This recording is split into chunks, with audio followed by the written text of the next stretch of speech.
Hello friends, welcome back to the next lecture.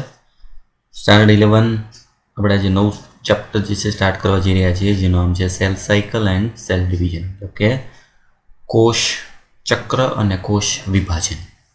કોષ વિભાજનનો મતલબ શું થાય, કોષ ચક્ર શું છે, એના વિશે આજે ભણવાનું છે. અને સૌથી પહેલાં કોષ વિભાજન જે છે જરૂરી શું કામ છે, સજીવો જે છે એમાં કોષો બધા નિર્માણ કઈ રીતે થાય છે, એની શરૂઆત કરી હતી, એના વિશેની પહેલાં એક પ્રાથમિક માહિતી સમજી લે. બરાબર, પછી પ્રસ્તાવના અને સેલ સાયકલ કોષ ચક્ર જે છે એના અલગ અલગ તબક્કા વિશે આપણે આજે ટૂંકમાં ભણશું. બરાબર, તો સૌથી પહેલાં ચેપ્ટર જે છે સ્ટાર્ટ કરતાં પહેલાં ચેપ્ટર જે છે એનું આગળ કીધું પ્રમાણે ચેપ્ટરનું નામ છે કોષ ચક્ર અને કોષ વિભાજન. કોષ ચક્ર અને કોષ વિભાજન બંને જે છે શબ્દનો અર્થ સમજવો જરૂરી છે. પહેલાં કોષ ચક્ર શું છે, કોષ વિભાજન શું છે.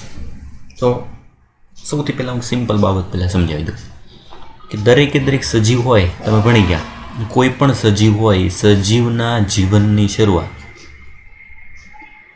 દરેક જીવંત સજીવ, જીવંત જરૂરી છે કેવું, દરેક જીવંત સજીવની જીવનની શરૂઆત એક કોષથી થાય છે. તમને ખ્યાલ છે, તમે આગળના ચેપ્ટરમાં ભણી ગયા હશો. કોઈ પણ સજીવ હોય જીવન, એની શરૂઆત તો એક જ કોષથી થાય. એ કોષનું નામ છે, આ કોષ એટલે શું, એ કોષને આપણે કહીએ છીએ ફલિતાંડ, અથવા બીજું નામ છે યુગ્મનજ, ઇંગ્લિશ નામ છે ઝાયગોટ. આ પહેલો કોષ છે. આ પ્રથમ કોષમાંથી આખા શરીરનું નિર્માણ થાય. તો પહેલો પ્રશ્ન થાય કે પહેલો કોષ ક્યાંથી આવ્યો? હું તમને દાખલા તરીકે સમજાવી દઉં. આ એક પહેલો કોષ છે, સિંગલ પહેલો કોષ, પ્રથમ કોષ, જેનું નામ છે ફલિતાંડ અથવા યુગ્મનજ. યુગ્મનજ જે છે પહેલો કોષ ક્યાંથી આવ્યો છે? તો જો લિંગી પ્રજનન હોય તો આ બંને કોષો જે છે એનું નિર્માણ થવા માટે એક પ્રક્રિયા થઈ હોય, એ પ્રક્રિયાનું નામ છે ફલન. ફલન શેનું થાય? એક કોષ છે શુક્રકોષ, બીજો કોષ છે અંડકોષ. અંડકોષ જે છે એ માદા જાતીય લિંગી કોષ છે, શુક્રકોષ નર જાતિ લિંગી કોષ. આ બંનેનું ફલન થાય અને ફલન થવાથી એક કોષ પહેલો નિર્માણ થાય. કોષનું નામ છે ફલિતાંડ, યુગ્મનજ, ઝાયગોટ. આ ઝાયગોટ જે છે નામના કોષ નિર્માણ થાય. ઝાયગોટમાં એવું શું થાય કે જે એક કોષમાંથી આખું શરીર બની જાય. એની શરીરનું કદ પાછું વિવિધ હોઈ શકે. હાથીનું કદ જુઓ તમે, કીડીનું કદ જુઓ, તો આ બધાના નિર્માણ થવા માટે શરૂઆતમાં તો પહેલાં એક જ કોષ હોય, અને કોષનું કદ તો ખૂબ જ સૂક્ષ્મ હોય. કઈ રીતે આટલા બધા હજારો લાખો કોષ નિર્માણ કરે? તો આ ફલિતાંડવાળા ભાગ જે છે એમાંથી શરીર બનવા માટે આખું એક જટિલ દેહ બને. જટિલ દેહનું નિર્માણ કરવા માટે એક કોષ છે શરીરનો પ્રથમ કોષ, પહેલો કોષ જે છે એમાંથી આખો જટિલ દેહ બને. બરાબર, એ જટિલ દેહનો મતલબ શું થયું? તો કે એમાં હજારો લાખો કોષો છે. બરાબર, મનુષ્યમાં ગણીએ મનુષ્યમાં અંદાજિત 1014 જેટલા કોષો હોય છે. પુખ્ત મનુષ્ય લઈએ તેમાં અંદાજિત 1014 જેટલા કોષો હોય. એક કોષમાંથી આટલા બધા કોષો કઈ રીતે નિર્માણ થાય, કઈ પ્રક્રિયા દ્વારા નિર્માણ થાય? એના માટે મુખ્ય 2 પ્રક્રિયા જવાબદાર છે. એ 2 પ્રક્રિયા કઈ? એ 2 પ્રક્રિયા જે છે એના નામ દર્શાવી દઉં. સૌથી પહેલી પ્રક્રિયા જેનું નામ છે કોષ વિભાજન. સૌથી પહેલું સ્ટેપ, ફર્સ્ટ સ્ટેપ છે. કોઈ પણ એક કોષ જે છે એમાંથી સૌથી પહેલું થાય કોષ વિભાજન, અને બીજું સ્ટેપ જે છે એ છે કોષ વિભેદન. બંને સ્ટેપમાં શું થશે? તો સૌથી સિમ્પલ બાબત છે, બંનેનો અર્થ જે છે સમજી લઈએ. તો બંનેના અર્થ પ્રમાણે એક કોષમાંથી કોષ વિભાજન દ્વારા એના જેવા જ સેમ ટુ સેમ બે કોષો બનવાની પ્રક્રિયા. એક કોષમાંથી બે કોષનું નિર્માણ થાય. આ પ્રક્રિયા શું થશે? કોષ વિભાજન. કોષ વિભાજન થાય એટલે શું થાય? કોષ વિભાજનથી કોષોની સંખ્યામાં વધારો થાય. કોષોની સંખ્યામાં વધારો થાય અને ખ્યાલ છે કે આપણું શરીર બનાવવા માટે એક નાનામાં નાનો ઈંટ જેવો ભાગ છે કોષ. તો ઈંટનો ઢગલો કરી દઈએ તો બિલ્ડિંગ ના બની જાય. એમ કોષની સંખ્યા વધારી દઈએ તો શરીર ના બને. કોષોની સંખ્યા વધી જાય પછી એક પ્રક્રિયા થાય કોષ વિભેદન. કોષ વિભેદનનો મતલબ શું? તો કોષ વિભેદન અંતર્ગત એક મહત્વની પ્રક્રિયા થાય જેનું નામ થાય સમાન કાર્ય ધરાવતા કોષો. સમાન કાર્ય ધરાવતા કોષો ભેગા મળી ચોક્કસ આકાર ધરાવતી પેશીનું નિર્માણ કરે. આ પેશીનું નિર્માણ કરવાની પ્રક્રિયા જેને કહેવાય કોષ વિભેદન. સૌથી પહેલું સ્ટેપ કોષ વિભાજન, જેમાં એકમાંથી બે, બેમાંથી ચાર, ચારમાંથી 8 કોષની સંખ્યા વધતી જાય. વધેલા કોષોમાંથી જે સમાન કાર્ય ધરાવતા કોષો હોય એ ભેગા મળી પેશીનું નિર્માણ કરે. પેશીઓ ભેગી મળે, અંગ બને, અંગ ભેગા મળે, અંગતંત્ર બને, અંગતંત્રો ભેગા મળે, જટિલ દેહ બને. આ રીતે કોષોમાંથી જટિલ દેહ બનાવવાની પ્રક્રિયા એને કહેવાય કોષ વિભેદન. આપણો આજનો ટોપિક મેઇન છે કે કોષ વિભાજનમાં એકમાંથી બે સમાન કોષો કઈ રીતે બને છે. અમે કે કોષ વિભાજન કઈ રીતે થાય છે. આજનું ચેપ્ટરનો મેઇન આપણું નામ છે કોષ વિભાજન, કોષ ચક્ર. કોષ વિભાજનની પ્રક્રિયા કન્ટિન્યુ થતી હોય, મતલબ એકમાંથી બે કોષ બન્યા, બે કોષ પાછા કોષ વિભાજન કરે, 2 ના 4 બનશે, 4નું ફરીથી વિભાજન થાય, 8 બનશે. આવું સતત કોષ વિભાજન ચક્રીય તબક્કામાં ચાલતું રહે એને નામ આપ્યું કોષ ચક્ર. અને એમાં થાય છે એક ચોક્કસ જટિલ પ્રક્રિયાઓ જેનું નામ છે કોષ વિભાજન. આ કોષ વિભાજનની પ્રક્રિયામાં કયા કયા તબક્કા છે, એવું શું થાય છે કે જેના લીધે એક કોષમાંથી બે સમાન કદના કોષો જે છે એનું નિર્માણ થાય. એ સમાન કદના કોષોનું નિર્માણ કરવા માટેના અલગ અલગ તબક્કા આજે આપણે આજે ભણવાના છે. બરાબર? એટલે આ થઈ ગયું પ્રાથમિક માહિતી કે કોષ વિભાજન જે છે એ શું કામ જરૂરી છે. આગળ કીધું ને કોઈ પણ જીવંત સજીવ જે છે, બરાબર, આ જીવંત સજીવ હાથી લઈ લો કે કીડી લઈ લો કે નાનામાં નાનું જે છે કોઈ પણ અમીબા લઈ લો, તો એ એક કોષથી તેના જીવનની શરૂઆત થાય. લિંગી પ્રજનન થતું હોય તો એક કોષ પહેલો ફલિતાંડ છે, એમાંથી આખું શરીર કેમ બને? શરીર તો મોટા કદનું હોય, નાના કદનું હોય, તો એના માટે જવાબદાર પ્રક્રિયા છે કોષ વિભાજન. બરાબર? એટલે આ થઈ ગઈ પ્રસ્તાવના કોષ વિભાજન શું કામ જરૂરી છે. ભાઈ આ કોષ વિભાજનના તબક્કા કયા કયા છે, બરાબર, એ આપણે આ ચેપ્ટર અંતર્ગત જે છે આપણે ભણવાનું છે. એટલે આપણે સૌથી પહેલાં ટેક્સ્ટ બુક પ્રમાણે જે છે એની પ્રસ્તાવના શું આપેલું છે એ જોઈ લેજો. કોષ ચક્ર અને કોષ વિભાજન. આગળ જે મેં સમજાવ્યું કીધું, જો બધા સજીવો પછી સૌથી મોટો કેમ ન હોય, સૌથી મોટા કદનું એટલે હાથી દાખલા તરીકે હોય તેવાની જીવનની શરૂઆત એક જ કોષથી થાય છે. તમને આશ્ચર્ય થશે કે એક કોષમાંથી આટલા મોટા સજીવ નિર્માણ કેવી રીતે થાય. બરાબર? હાથી જેવા મોટા જે છે સજીવ નિર્માણ થવા માટે જવાબદાર તો પહેલો એક જ કોષ હોય. એમાંથી આટલું મોટું સજીવ પ્રાણી કેમ બને? વૃદ્ધિ, પ્રજનન બધા કોષની લાક્ષણિકતા છે, બધા જ સજીવોની જરૂરિયાત છે. આપણે ભણી ગયા ચેપ્ટર નંબર 1. બધા જ કોષો બે કોષોમાં વિભાજન પામીને પ્રજનન કરે છે.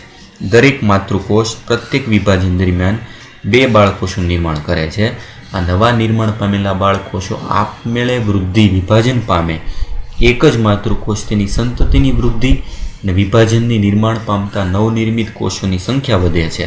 બીજા અર્થમાં વૃદ્ધિને વિભાજનના આ ચક્ર પૂર્ણ થયા બાદ એક જ કોષ લાખો કોષો ધરાવતી રચનાનું નિર્માણ કરે છે. આગળ મેં તમને સમજાવ્યું પ્રમાણે એક જ કોષ જે છે એમાંથી આખું શરીર બનાવવાની ક્ષમતા છે. કોઈ પણ શરીરનો એક કોષ હોય, બરાબર, જે આખો એક કોષ જે છે આ એક કોષમાંથી આખો જટિલ દેહ નિર્માણ થઈ શકે એ ક્ષમતાને કહેવાય એની સંપૂર્ણ ક્ષમતા. એક કોષમાંથી આખું શરીર બનાવવાની ક્ષમતા એને કહેવાય એની સંપૂર્ણ ક્ષમતા, ટોટીપોટેન્સી, જે આગળના ચેપ્ટરમાં તમારે ભણી ગયા છો.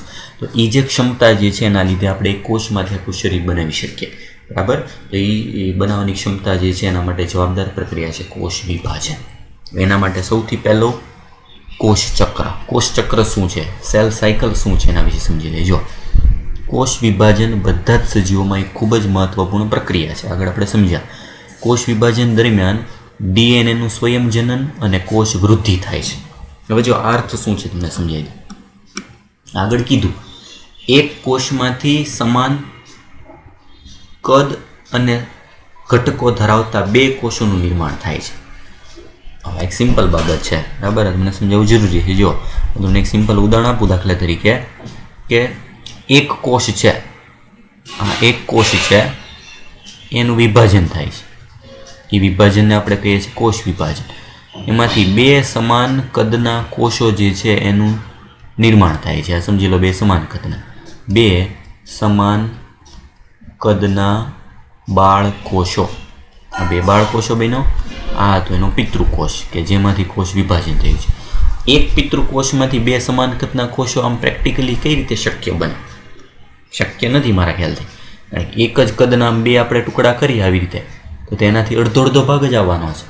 એક પિતૃકોષમાંથી બે સમાન કદના બાળકોષો બનાવવા હોય તેની અંદરના બધા ઘટકો બે બાજુ સમાન રીતે વહેંચાવા જોઈએ.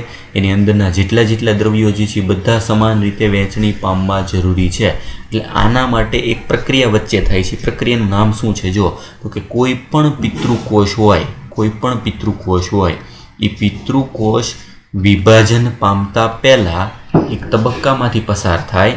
એ તબક્કામાંથી પસાર થયા પછી જે છે એનું વિભાજન થાય અને વિભાજન થઈને એમાંથી બે સમાન કદના બાળકોષો જે છે નિર્માણ કરે. તો પિતૃકોષને વિભાજન થવા માટે વચ્ચે એક તબક્કામાંથી પસાર થવું પડે. એ વચ્ચેનો તબક્કો કયો? તો કે વચ્ચેના તબક્કામાં એનું કદ જે છે એ વધારીને બમણું કરી નાખશે. અને એની અંદર રહેલા બધા ઘટકો બમણા કરી નાખશે. આ જે તબક્કો જે છે એનું નામ આપેલું છે આંતરાવસ્થા. આંતરાવસ્થા એટલે શું છે? તો કે આ એક એવી પ્રક્રિયા છે જે કોષનું વિભાજન થાય પહેલાં કરવી જરૂરી છે. મતલબ શું છે? તો કે કોષોની અંદર રહેલા તમામ દ્રવ્યોને બમણા કરવાની કોષ વૃદ્ધિ તથા એની અંદર રહેલું ડીએનએ એનું પણ બમણું થવું, ડીએનએના સ્વયંજનન દર્શાવતી પ્રક્રિયા પરથી ખ્યાલ આવશે. હવે જો એક પિતૃકોષ હતો એ પહેલાં એક આંતરાવસ્થામાં દાખલ થાય. આંતરાવસ્થામાં દાખલ થાય એની અંદરના બધા દ્રવ્યો બમણા થાય. પછી એના તમે બે સમાન ભાગ કરશો, તેમાંથી અડધા બીજે બે પહેલાં પિતૃ જેવા હતા એવા બે કોષોનું નિર્માણ થશે. બરાબર, પણ મતલબ પહેલાં એને બમણા કરવા પડે. અંદરના દ્રવ્યો જ બમણા ન હોય તો એ અડધા જ થઈ જવાના છે. એટલે બમણા કરવાની પ્રક્રિયા એ કહેવાય આંતરાવસ્થા. આવા આંતરાવસ્થા જે છે એની અંદર બધા દ્રવ્યો બમણા થાય છે. ઇવન ડીએનએ, આ ડીએનએ બમણું કરવું, કોષની અંદરના દ્રવ્યો બમણા કરવાને પછી એને વિભાજન કરીને વહેંચવા. વિભાજન થાય પછી એમાંથી બે સમાન કોષોનું નિર્માણ થાય છે. એટલે કીધું છે જુઓ કે દરેક કોષો જે છે એમાં બધી પ્રક્રિયાઓમાં જેમ કે એનું કોષ વિભાજન થાય, ડીએનએનું સ્વયંજનન થાય અને કોષ વૃદ્ધિ થાય, એકબીજા સાથે સંકલિત રીતે યોગ્ય કોષ વિભાજન અને બાળકોષોનું માતૃકોષ જેવું જનીન સંકુલ. માતૃકોષ એટલે જે આગળનો કોષ હતો એમાં જેવું ડીએનએ છે એવું જ ડીએનએ સેમ આવે એવી સંતતિ કોષના નિર્માણને સૂચવે છે. એટલે એક કોષમાંથી બે કોષ વિભાજન થાય સમાનમાં બધી પ્રક્રિયા જરૂરી છે. કોષ તેના જનીન દ્રવ્યનું દ્વિગુણન, જનીન દ્રવ્ય એટલે ડીએનએ, જેમાં માતા પિતાના બધા લક્ષણો જે છે એની માહિતી છે એને એના બાળકોષોમાં વહેંચવાનું છે. તમને ખ્યાલ હોવું જોઈએ કે શરીરના દરેક કોષમાં ડીએનએ સમાન હોય. શું કામ સમાન હોય? કારણ કે આગળ કીધું પ્રમાણે જુઓ કે જે પહેલો ફલિતાંડવાળો ભાગ જે છે એની અંદર જે ડીએનએ હશે, બરાબર, એ જ ડીએનએ 10⁻14 જેટલા કોષો જે છે એમાં એનું એ જ ડીએનએ હશે, સમાન ડીએનએ. શરીરના પહેલા કોષમાં જે ડીએનએ હતું એ જ સમાન બધા કોષમાં ડીએનએ વહેંચાય. તો ડીએનએની વહેંચણી કરવા માટે ડીએનએની પણ ઘણી બધી નકલો બનાવવી પડશે. આ ડીએનએની નકલ બનાવવાની પ્રક્રિયા એને કહેવાય ડીએનએનું દ્વિગુણન, અથવા તો એના માટે ઇંગ્લિશ નામ છે ડીએનએનું રેપ્લિકેશન, ગુજરાતીમાં ડીએનએનું સ્વયંજનન છે. એકમાંથી બે ડીએનએ બનાવવાની પ્રક્રિયા, અન્ય ઘટકોનું સંશ્લેષણ, ત્યાર પછી બે બાળકોષમાં તેનું વિભાજન પામવાની ઘટના. આ બધા ક્રમને નામ આપ્યું કોષ ચક્ર. છતાં પણ કોષ વૃદ્ધિ એટલે કે કોષના જથ્થાના વધારાના સંદર્ભે એક સળંગ પ્રક્રિયા છે, જેમાં ડીએનએનું સંશ્લેષણ કોષચક્રના કોઈ એક વિશિષ્ટ તબક્કે થાય છે અને કોષ વિભાજન દરમિયાન દ્વિગુણિત રંગસૂત્રો એટલે કે ડીએનએ ઘટનાક્રમ 2 બાળ કોષ કેન્દ્રોમાં વિતરણ પામે છે. આ બધી ઘટનાઓ જનીનિક નિયંત્રણ હેઠળ છે. કઈ રીતે ડીએનએ બમણા થાય છે? ડીએનએ શેમાં આવેલું હોય? રંગસૂત્રમાં. એ રંગસૂત્રો કેમ બમણા થાય છે? એક ચોક્કસ તબક્કામાં થાય છે. આ બધા તબક્કાઓ જે છે અને કોષોનું વિભાજન, આ સમગ્ર ઘટનાને નામ આપ્યું કોષ ચક્ર. એટલે કોષ ચક્રના આપણે અલગ અલગ તબક્કા ભણવા પડશે. એ તબક્કા કયા કયા છે જો તમે જોશો એટલે એના પર તમને ખ્યાલ આવશે. બરાબર? તો એના પછી આવશે મેઇન મહત્વનો ટોપિક, કોષ ચક્રના તબક્કાઓ, ફેઝ કયા કયા છે. આખી સળંગ પ્રક્રિયા છે પણ આપણે એને અલગ અલગ તબક્કા વાઇઝ સમજવી પડશે. ત્યારે ખબર પડશે કે ખરેખર એવું શું થાય છે જેના લીધે 2 સમાન કદના કોષ બને છે. જો લાક્ષણિક સુકોષ કેન્દ્રી કોષ ચક્ર. સુકોષ કેન્દ્રી જેમાં કોષ કેન્દ્ર વિકસિત છે, કોષ કેન્દ્ર પટલ આવેલું હોય. મનુષ્યના કોષને સંવર્ધન કરીને સમજાઈ શકાય. મનુષ્યના ગાલનો કોષ લઈએ તો એનું કોષ વિભાજન આપણે સમજી શકીએ. આ કોષો લગભગ 24 કલાકમાં એકવાર વિભાજન પામે છે. એટલે સૌથી પહેલો ક્વેશ્ચન, મનુષ્યમાં કોષ ચક્રનો સમયગાળો કેટલો છે? અલગ અલગ સજીવો જે છે એમાં કોષ ચક્રનો સમયગાળો બદલાય. મનુષ્ય જે છે એમાં કોષ ચક્રનો સમયગાળો છે 24 કલાક, 24 અવર. એક કોષમાંથી 2 કોષ બનવા માટે 24 કલાક લાગે. આ કોષ ચક્રનો સમયગાળો વિવિધ સજીવોમાં, વિવિધ પ્રકારના કોષમાં જુદો જુદો હોય. જેવું એનું કોષનું કદ અને જેવી જટિલતા એ પ્રમાણેનો સમયગાળો બદલાય. દાખલા તરીકે ઈસ્ટ ફૂગ છે, એમાં એક કોષ ચક્ર માત્ર 90 મિનિટમાં પૂરું થાય છે. એટલે પહેલો ક્વેશ્ચન થઈ ગયો. બીજો ક્વેશ્ચન, ઈસ્ટ શું છે? ઈસ્ટ છે એક કોષીય ફૂગ. એક કોષીય ફૂગ. ફૂગ જે છે બહુકોષીય સૃષ્ટિ છે, પણ ફૂગમાં એક કોષીયનું ઉદાહરણ છે ઈસ્ટ. એમાં કોષ ચક્ર માત્ર 90 મિનિટમાં પૂર્ણ થાય છે. માત્ર 90 મિનિટમાં કોષ ચક્ર પૂર્ણ થાય છે. મતલબ કોષ ચક્ર જે છે એનો સમયગાળો, કોષ ચક્ર પૂર્ણ થવા માટે ઈસ્ટમાં કેટલો સમય લાગે? તો 90 મિનિટ. જ્યારે એની સરખામણીમાં મનુષ્ય જટિલ કોષ છે એટલે એમાં 24 કલાક લાગે. આ પહેલા 2 ક્વેશ્ચન થઈ ગયા. હવે એમાં થાય શું? કોષ ચક્રમાં 2 મુખ્ય તબક્કા છે, આંતરાવસ્થા, એમ તબક્કો. એનો મતલબ આવું થયું. જો પહેલાં આંતરાવસ્થા થાય. આંતરાવસ્થા એટલે સાદી ભાષામાં કોષને વિભાજન માટે તૈયાર કરવું. આંતરાવસ્થામાંથી કોષ જે છે એમ તબક્કો. એમ તબક્કોનો મતલબ વિભાજન તબક્કો. એમ તબક્કોનો મતલબ શું થશે? તો કે એમાં કોષનું વિભાજન થશે. પહેલાં વિભાજન માટે તૈયાર થવું. આનો અર્થ શું છે? વિભાજન માટે તૈયાર થવું. વિભાજન માટે તૈયાર થશે અને આમાં વિભાજન થશે. વિભાજન થાય, પાછા આંતરાવસ્થા, આંતરાવસ્થામાંથી એમ તબક્કો. આવું ચક્ર જે છે એ કન્ટિન્યુ ચાલ્યા કરે. આ ચક્ર જે છે એને નામ આપ્યું કોષ ચક્ર. કોષ ચક્રમાં મુખ્ય 2 તબક્કા, આંતરાવસ્થા, એમ તબક્કા. 2 તબક્કા જે છે એનો સમાવેશ થાય. આ બંને તબક્કામાં પાછા ઘણા પેટા તબક્કા છે. પેટા તબક્કા જે છે એને સમજીએ. જો કોષ ચક્રની આકૃતિ અને એક કોષમાંથી કોષના નિર્માણનું સૂચન કરે. એટલે જો આમાં આકૃતિ પ્રમાણે જે છે એને સમજી લે. સૌથી પહેલાં વિભાજન. કોષ ચક્ર. કોષ ચક્રમાં ટોટલ મુખ્ય 2 તબક્કા. પહેલો તબક્કો છે આંતરાવસ્થા. આ આંતરાવસ્થા જે છે એમાં કોષ વિભાજન માટે તૈયાર થાય. બીજો તબક્કો છે એમ તબક્કો, જેમાં વિભાજન થશે. આંતરાવસ્થા કઈ કઈ છે? જો આંતરાવસ્થામાં 3 તબક્કા ફરીથી આવે છે. એક આવે છે G1 તબક્કો, ગેપ 1, S તબક્કો, G2 તબક્કો. G1 તબક્કો, ગેપ 1 પહેલો તબક્કો. S તબક્કો, સિન્થેસિસ તબક્કો. G2 તબક્કો, ગેપ 2 તબક્કો. G1 મતલબ શું છે? ગેપ 1. S એટલે થશે સિન્થેસિસ. સિન્થેસિસનો મતલબ થાય એમાં થશે ડીએનએનું સંશ્લેષણ. ડીએનએનું સંશ્લેષણ થાય છે. ડીએનએ બમણું થાય એના માટેનો સ્પેશિયલ તબક્કો S. આનો અર્થ થાય ગેપ 2. ગેપ શબ્દ શું કામ આપ્યો? તો G1, S અને G2 આ 3 તબક્કા ભેગા મળી અને બને છે આંતરાવસ્થા. આંતરાવસ્થા પૂરી થાય, બરાબર? મતલબ કે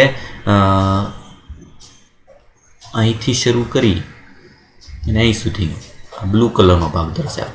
આ બધું શું છે? આંતરાવસ્થા.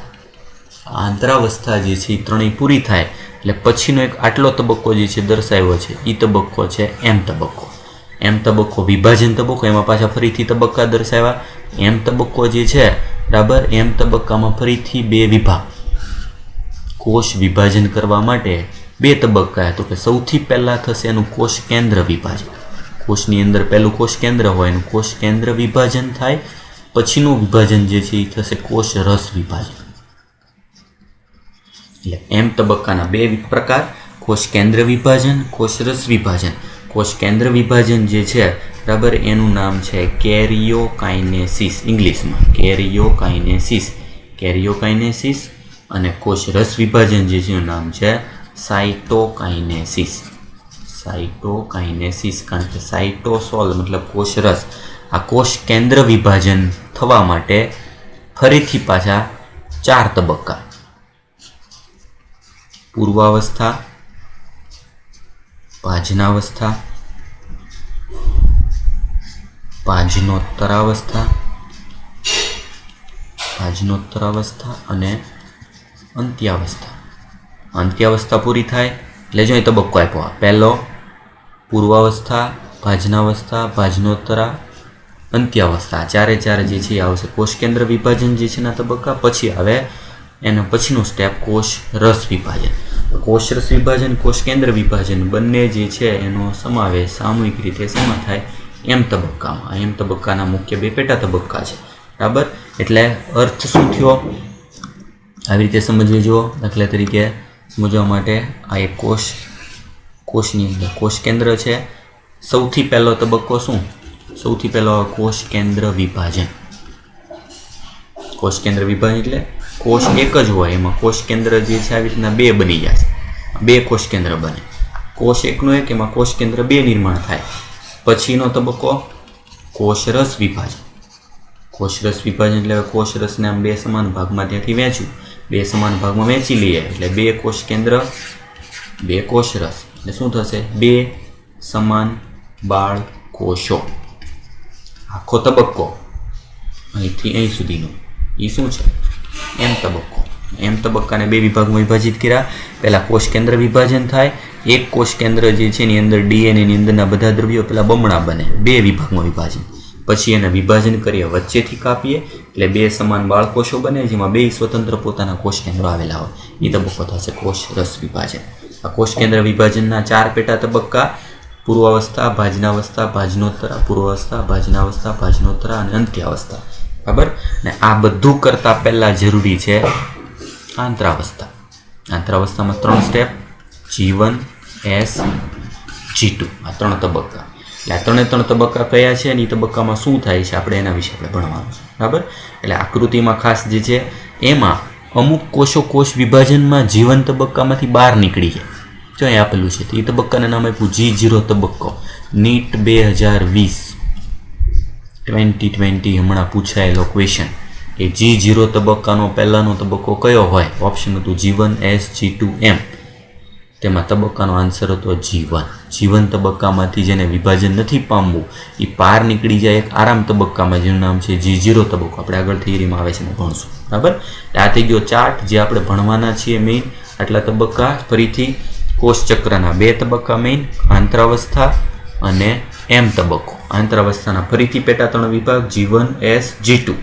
ગેપ 1 એટલે એમ તબક્કો અને S વચ્ચેનો તબક્કો. ગેપ 1 એટલે એમ અને S ની વચ્ચેનો તબક્કો. S એટલે ડીએનએનું સ્વયંજનન. G2 તબક્કો એટલે કોની વચ્ચેનો? આગળનો S, પાછળનો M, એની વચ્ચેનો ગાળો. 3 તબક્કા. ફરીથી આવશે એમ તબક્કા. કોષ કેન્દ્ર અને કોષ રસ વિભાજન એના પેટા તબક્કા. એટલે ફરીથી એ જ વસ્તુ જો વિભાજન તબક્કો એમ અવસ્થાને રજૂઆત કરે છે, જેમાં વાસ્તવિક કોષ વિભાજન કે સમસૂત્રી વિભાજન થાય છે, મતલબ રંગસૂત્રોની સમાન રીતે વહેંચણી કરવાની પ્રક્રિયા.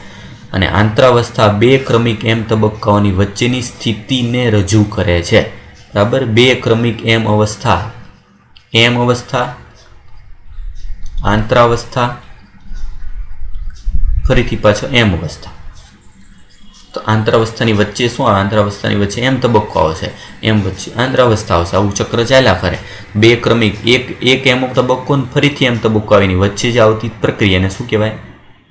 આંતરાવસ્થા. ધ્યાનમાં રાખવા જેવી મહત્વની બાબત એ છે, ખાસ ઇમ્પોર્ટન્ટ પૂછાય છે ક્વેશ્ચન, મનુષ્યમાં સરેરાશ કોષચક્રનો 24 કલાકનો સમયગાળો છે, જેમાં માત્ર કોષ વિભાજન માત્ર 1 કલાકમાં પૂર્ણ થાય, જ્યારે કોષચક્રના કુલ સમયગાળાના 95%થી વધારે સમય કોષ આંતરાવસ્થામાં પસાર કરે છે.